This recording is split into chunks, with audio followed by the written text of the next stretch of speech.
আমি জানি না কোনো হাই প্রেশার হয় না কি, আমি মাথাটা একটু ঠান্ডা রাখার জন্য অনুরোধ করব। আর আমি এই ভিডিওটা, আজকের মিটিংয়ের ভিডিওটা আপনি যার নাম বললেন ওর কাছে আমি আজ রাত্রি পাঠাই। আগামী 23 তারিখ তৃণমূল যুব কংগ্রেসের ডাকে কাঠালিয়া এই কাঁটাডাঙ্গার পেট্রোল পাম্পের পার্শ্বস্থ যে ময়দান আছে, সেই ময়দান আমরা কানায় কানায় ভরিয়ে দেবো। ইতিহাস তৈরি করবে ভাঙড় বিধানসভা তৃণমূল কংগ্রেসের যুব তৃণমূল কংগ্রেসের কর্মীরা।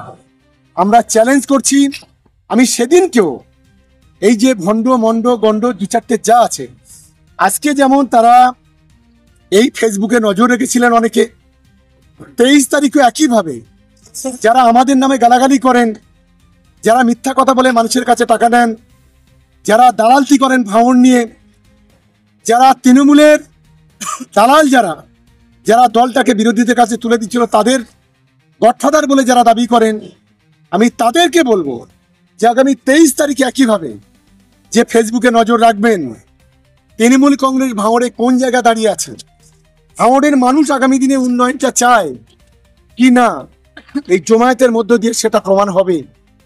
যতই চেষ্টা করুন না কেন, আর যতই ফোক দিক না কেন, আর যতই আপনি যাই করুন না কেন, ভাঙড় এবং ক্যানিয়ে বিরোধীদের জামানো জব্দ হবে। তৃণমূল কংগ্রেস মাথা উঁচু করে সিট ডালা সোজা করে এই দুটো সিট মমতা বন্দ্যোপাধ্যায় এবং অভিষেক বন্দ্যোপাধ্যায়ের হাতে তুলে নেবে অন ক্যামেরা। আজকে চ্যালেঞ্জ করলাম, আশা করি চ্যালেঞ্জটাকে অ্যাকসেপ্ট করবেন। আর যদি বুকের পাটা থাকে, এসে ভাঙড়ে দাঁড়িয়ে পড়ুন, ওই দালালদের দালালতি না করে নিজেরা এসে দাঁড়িয়ে পড়ুন, তবে বলবো বাপের বেটা।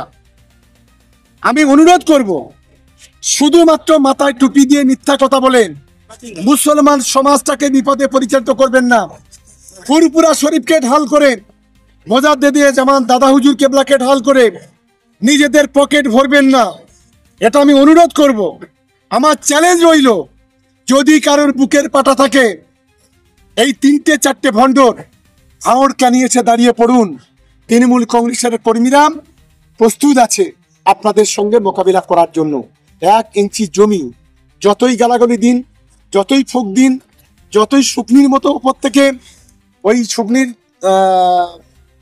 কি বলে অভিশাপে, যদি গরু মতো একটা কথা আছে না, যতই অভিশাপ দিন না কেন, কোনো কাজ ভাঙড় ক্যানিয়ের মাটিতে হবে না। অন্য জায়গা দেখুন, ভাঙড় ক্যানিয়ের মাটিতে আমাদের লড়াই। আমি আমার তৃণমূল কংগ্রেসের কর্মীদেরকে অনুরোধ করব, এই লড়াইটা হলো এই ধর্মের যে কালোবাজারি 2-4টে আছে, সেই দালালদের বিরুদ্ধে লড়াই।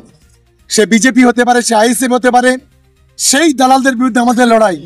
তাই ভাঙড়কে রক্ষা করতে গেলে হিন্দু, মুসলমান, খ্রিস্টান, আদিবাসী, জাতি, ধর্ম, বর্ণ নির্বিশেষে ভাঙড়ের সমস্ত মানুষকে, ক্যানিয়ের সমস্ত মানুষকে এক হওয়ার জন্য আমি আবেদন রাখবো। এটা আপনাদের মাধ্যমে সকলের কাছে আমি আবেদন করছি।